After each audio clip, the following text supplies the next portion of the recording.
Halo semua, Assalamualaikum warahmatullahi wabarakatuh. Ini merupakan praktikum modul pertama kegiatan ketiga, video bagian kedua. Sebelumnya kita sudah bahas konsep peramalannya untuk tren linear. Sekarang kita mau bahas bagaimana cara mengerjakannya di Excel. Saya sudah copy rumusnya di sini, ada rumus pertama dan rumus kedua. Sebenarnya kedua rumus ini akan memberikan nilai yang sama. Di modul Anda bisa lihat rumus yang pertama, tapi di beberapa referensi lain Anda bisa melihat ada rumus yang kedua. Hasilnya sama, bedanya apa? Kalau di rumus pertama Anda harus mencari dulu nilai B-nya, kemudian hasilnya Anda masukkan ke rumus untuk mendapatkan nilai A. Sedangkan untuk yang kedua, Anda bisa mencari nilai A dan nilai B secara terpisah. Anda mau menggunakan yang mana? Bebas. Tapi untuk kali ini, di contoh, saya akan menggunakan rumus yang kedua. Kita perhatikan rumusnya. Di rumus ini kita membutuhkan nilai T dan membutuhkan nilai D. Di sini ada lambang sigma, berarti kita membutuhkan penjumlahan di sini. Ada penjumlahan T, penjumlahan D, lalu ada penjumlahan T dikali D, ada penjumlahan dari T yang dikuadratkan. Lalu ada nilai N. Nilai N ini apa? Nilai N merupakan jumlah data. Misalnya data yang Anda miliki cukup banyak. Anda sulitan kalau harus menghitung 1, 2, 3, 4, 5, dan seterusnya. Sebenarnya Excel memberikan kemudahan. Anda bisa blok seluruh datanya, lalu di bawah ini ada keterangannya. Rata-ratanya berapa, hitungan datanya ada berapa, dan jumlah keseluruhan kalau nilai-nilai ini dijumlahkan nilainya berapa. Di sini kita lihat count-nya 14, berarti ada 14 data. Kemudian kita coba mulai dulu perhitungannya dengan menggunakan rumus ini. Di sini ada T. T itu apa? T itu adalah periode. Periodenya di sini adalah T. Kemudian di sini ada bongkar antar pulau. Bongkar antar pulaunya ini yang kita sebut dia sebagai demand. Kalau di rumus pertama dia bilangnya adalah Y. Sama saja, mau disebut Y, mau disebut T, sama. Intinya adalah dia adalah demand. Kemudian untuk mempermudah supaya nilai T-nya tidak terlalu besar, kita bisa tambahkan satu kolom lagi di sini untuk nilai T. Nilai T-nya kita urutkan saja dari 1, 2, 3, 4, 5, 6, 7, dan seterusnya. Setelah seperti ini, kita punya nilai T dan punya nilai D. Maka kita bisa hitung jumlahnya. Di sini saya skip satu baris untuk bisa mendapatkan nilai T dan nilai D-nya. Di sini kita tulis sigma, berarti jumlah. Kita gunakan sum, buka kurung, kita blok nilainya 1 sampai 14, tutup kurung, kita peroleh jumlahnya adalah 105. Kita lihat tadi kalau ini kita blok, maka tadi bahwa sumnya harus 5, count-nya jumlahnya adalah 14. Kemudian kita lihat lagi, ada sigma D, berarti jumlah dari demand. Sama dengan sum Y, lalu kita blok, tutup kurung, sama dengan. Atau ya sebenarnya nggak perlu seperti ini, tidak perlu dijumlahkan lagi, tapi kita bisa langsung copy saja rumusnya, karena rumus untuk kolom B dan kolom C sama. Di sini kita masih belum memiliki beberapa data, yaitu kita belum memiliki data untuk sigma T kuadrat, dan kita belum memiliki data untuk sigma TD. Ini artinya adalah T-nya dikuadratkan semua, baru dijumlahkan. Yang ini artinya adalah T-nya dikalikan D semua, baru dijumlahkan. Berarti kita butuh tambahan kolom, yaitu kolom T kuadrat. T kuadrat itu apa? Pangkat. Pangkat itu kita gunakan simbol yang ada di atas angka 6, shift 6, lalu 2. Di sini berarti sama dengan T-nya kita kuadratkan. Sama dengan nilai T-nya yang ini. 1 dipangkatkan, tadi shift 6, dipangkatkan berapa? Pangkatkan 2, karena kuadrat. Sama dengan, lalu ini bisa kita copy. Ini tidak perlu, karena ini tidak kita perlu hitung di periode ke-21. Lalu kita perlu mencari juga D dikali T. Berarti sama dengan demand dikali dengan periode. Sama dengan kita dapatkan nilai ini bisa kita copy. 2021 tidak perlu. Kita butuh sigma T kuadrat dan sigma DT, ini kita jumlahkan. Rumusnya sama dengan kolom C, bisa kita copy saja. Jika sudah seperti ini, maka kita bisa langsung masuk ke rumusnya. Ini kita beri keterangan dulu supaya lebih rapi. Oke, sekarang kita mau cari nilai A dan mencari nilai B. Kita ikuti saja rumusnya. Yang rumus kedua, kita coba satu-satu, kita coba yang di atas dibagi dengan yang di bawah. Supaya tidak salah, kita perlu tanda kurung. Sekarang kita coba untuk nilai A-nya. Rumusnya adalah sama dengan, kita selesaikan dulu yang di atas, kemudian dibagi, baru kurung lagi yang di bawah. Kita coba dulu yang di bagian atasnya. Sigma T kuadrat, yaitu adalah jumlah dari T kuadrat adalah yang ini, dikali dengan jumlah dari demand. Berarti yang ini dikurang dengan jumlah T. Berarti yang ini dikali dengan sigma T dikali D. Berarti yang ini ditutup kurung, bagi, buka kurung lagi, kita masuk ke yang di bawah. Ini sudah selesai tadi, lalu kita bagi, kita akan menyelesaikan yang di bawah. Yang di bawah nilainya adalah N, N-nya tadi adalah 14, kemudian dikali dengan sigma T kuadrat. Jumlah dari T kuadratnya adalah yang ini, dikurang dengan T dikuadratkan. Berarti jumlah T dikuadratkan. Kita peroleh nilainya adalah 101.591,7. Sekarang kita coba yang B.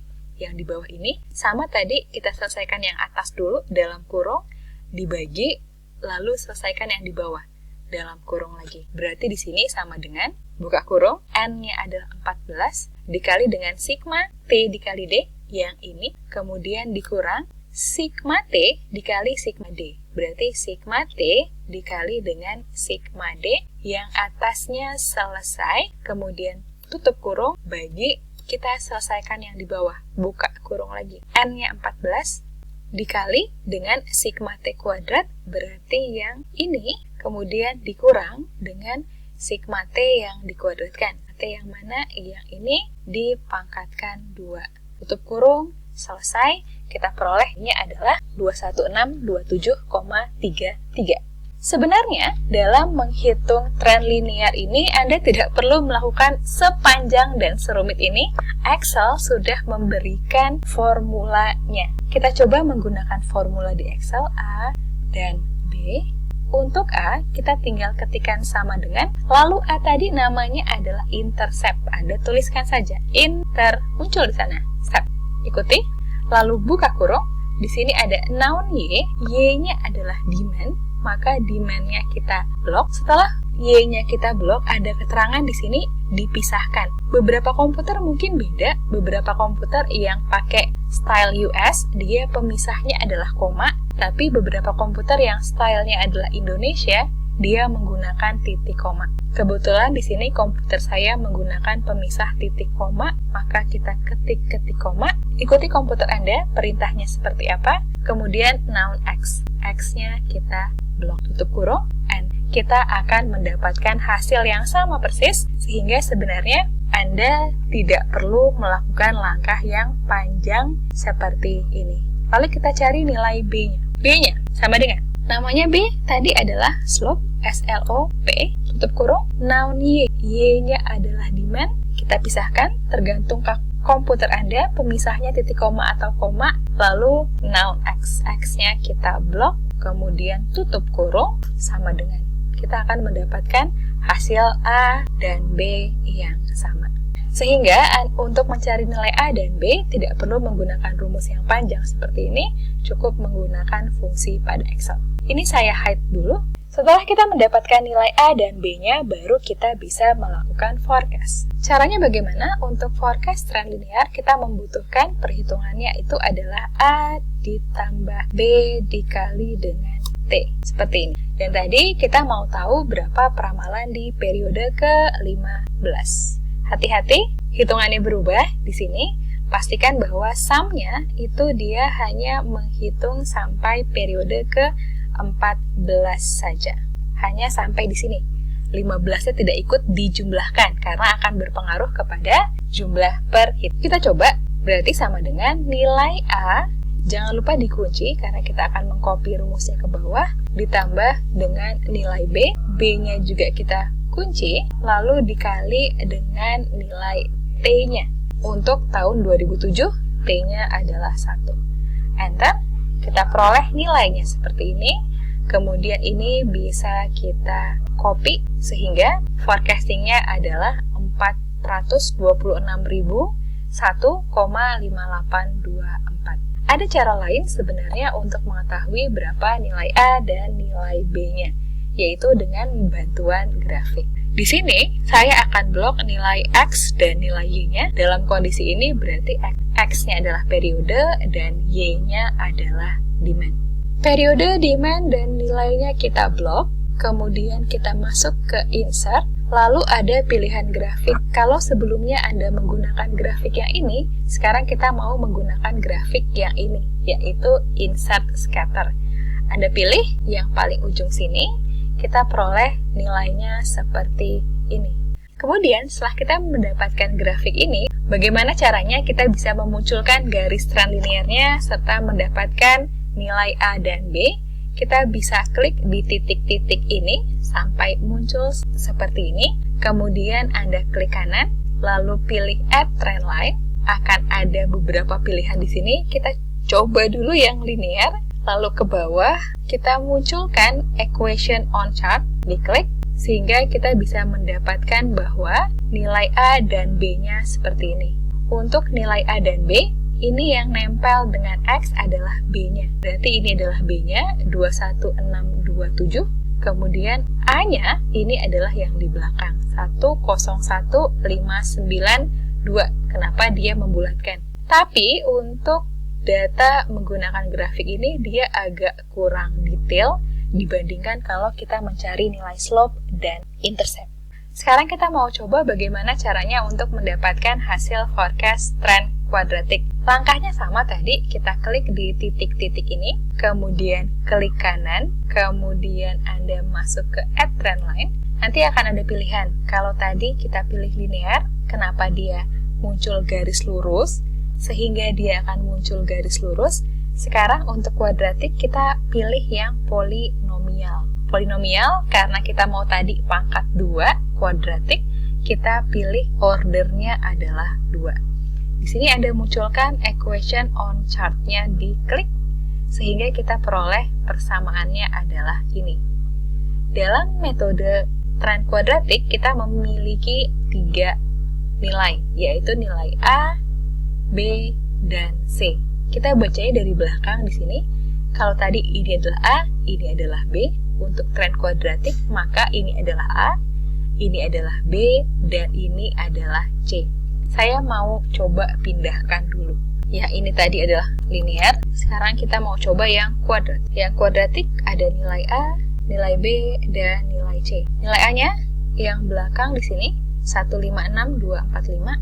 Yang B-nya adalah 1132,2. Yang C-nya adalah 1366,3. Kita sudah memperoleh 3 angka ini, A, B, dan C. Kalau Anda perhatikan di sini, untuk yang linear, dia membentuk garis lurus, tapi untuk yang kuadratik, dia bentuknya seperti setengah parabola. Bagaimana cara menghitungnya? Kita ikuti ini. Berarti A ditambah B kali T, ditambah C dikali T dipangkatkan 2. Kita coba. Sama dengan A kunci ditambah B kunci dikali dengan T-nya adalah yang periode di sini, ditambah dengan C kita kunci, kemudian dikali dengan T pangkat 2. Berarti T pangkat 2 tadi untuk munculkan lambangnya adalah shift 6, sehingga muncul lambang panah ke atas, lalu 2. Kita peroleh nilainya adalah 158743,5. Untuk tahu periode selanjutnya, ini tinggal kita copy. Supaya lebih rapi, kita samakan formatnya. Supaya rapi juga, ini bisa kita samakan jumlah komanya. Seperti ini, untuk metode trend linear dan trend kuadratik sudah selesai. Untuk metode-metode yang lain, itu bisa Anda utak-atik dan coba-coba sendiri. Selanjutnya kita akan coba untuk metode trend dengan seasonal adjustment.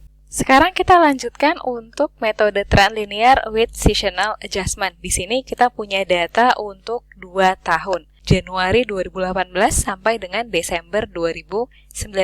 Sebenarnya dalam latihan ini Anda tinggal melanjutkan apa yang sudah ada di modul. Dalam metode ini sudah diberikan keterangan langkahnya, jadi sebenarnya di sini Anda tinggal mengikuti. Pertama-tama yang perlu kita cari adalah rata-rata dari permintaan. Anda bisa menggunakan rumus di atas, sama dengan buka kurung 345 ditambah 456 tutup kurung bagi 2, sehingga kita hasilkan 450, atau Anda mau menggunakan formula average, lalu kita blok Januari 2018 dan Januari 2019. Tutup kurung, enter. Di sini tinggal kita copy. Selanjutnya masuk ke kolom kelima. Kita merata-ratakan data pada kolom keempat. Berarti sama dengan average, buka kurung, kemudian kita blok datanya. Jangan lupa karena kita mau menggunakan data yang sama, keduanya dikunci. Tutup kurung, kita peroleh hasilnya seperti ini di copy. Indeks musiman dicari dengan membagi nilai pada kolom 4 dengan nilai pada kolom 5. Berarti sama dengan nilai kolom 4 bagi nilai kolom 5 sama dengan ini tinggal di copy. Perhitungan pada kolom pertama selesai. Sekarang kita masuk ke perhitungan langkah kedua. Di sini bisa kita copy, kemudian 2019-nya juga saya copy, tinggal mengikuti saja. Kemudian untuk judul kolomnya Anda tinggal mengikuti apa yang ada di modul. Kita sudah mendapatkan tabel seperti ini, kemudian tadi karena periodenya masih dalam bentuk bulan, Januari, Februari, Maret, April, dan seterusnya. Di sini untuk T-nya kita buatnya adalah 1, 2, dan seterusnya. Ini kita copy ke bawah sehingga periodenya dari Januari sampai Desember itu periode ke-24. Kemudian kita cari untuk nilai tren linearnya, yaitu nilai A dan nilai B. Nilai A tadi kita cari dengan formula sama dengan intercept, buka kurung, Y-nya adalah demand, dan X-nya adalah T. Tutup kurung, enter, kita peroleh nilai A-nya 402. Sekarang kita cari slope-nya, sama dengan slope, buka kurung, Y-nya, kemudian X-nya, kurung, sama dengan 7,770434. Kemudian untuk nilai peramalan, kita gunakan A ditambah B kali T. Tadi kita juga mau mengetahui berapa nilai untuk bulan Januari, Februari, Maret, dan seterusnya.